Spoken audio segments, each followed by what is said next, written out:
Agora não é a hora de apoiar para baixo, porque os impactos da mudança climática estão tocando para baixo em todo lugar que olhamos.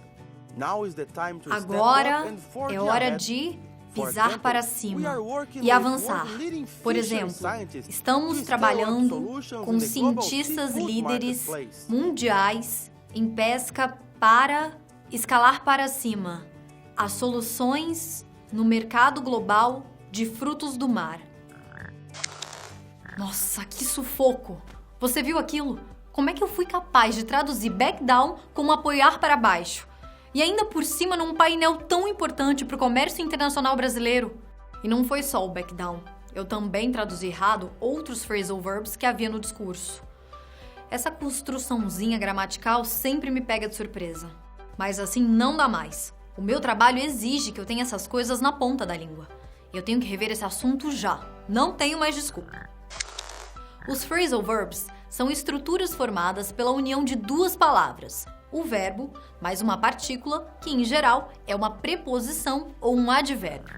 Por exemplo, em back down, touchdown, step up e scale up, a estrutura é sempre a mesma, um verbo seguido de um advérbio. Separadas, cada uma dessas palavras tem sentidos diferentes. Sozinhos, o verbo back significa apoiar e o advérbio down, para baixo. Mas, quando essas mesmas palavras se juntam, elas ganham um significado totalmente diferente. Então, interpretando back down como um phrasal verb, seu sentido não é apoiar para baixo, mas sim recuar. E não são apenas os advérbios down e up que formam os phrasal verbs.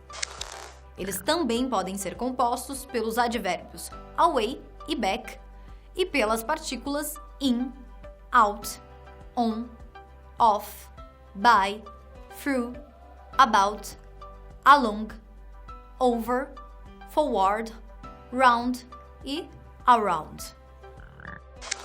Bom, acho que agora estou mais segura em relação aos phrasal verbs. O que me chateia é que eu errei a tradução justo num painel sobre mudanças climáticas. E esse é um assunto sobre o qual nós precisamos saber argumentar, já que algumas pessoas questionam que esse processo ameace a nossa existência na Terra e que seja resultado de ações humanas. Sempre que precisamos defender um ponto de vista, devemos apresentar argumentos. E para isso, podemos utilizar os conectivos argumentativos. Em inglês, argumentative connectors. E assim como ocorre com os phrasal verbs, os argumentative connectors também podem melhorar a nossa produção textual, porque eles ajudam a deixar mais claras as relações que estabelecemos entre as ideias. Diferentes tipos de argumentative connectors servem para alcançar efeitos distintos.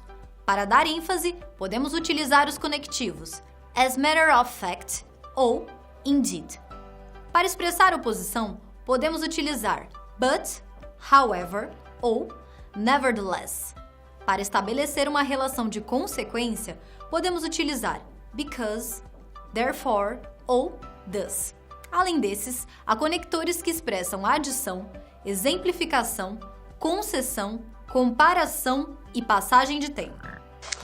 Bom, relembrar isso já é um começo. Mas como será que eu posso fazer para conhecer mais argumentative connectors e phrasal verbs? Acho que abrir um livro de gramática e tentar memorizar sem ter um contexto não é a melhor estratégia. Ainda assim, ficar por dentro do maior número possível desses recursos gramaticais é essencial. Talvez o melhor jeito seja aprender lendo e ouvindo coisas em inglês, certo? Ótima desculpa para botar meus filmes em dia. Vou aproveitar isso para relaxar depois desse dia de trabalho tenebroso. Você poderia fazer o mesmo e, com a ajuda das legendas, ficar de olho em argumentative connectors e phrasal verbs. O que acha? Então, bons estudos e até a próxima!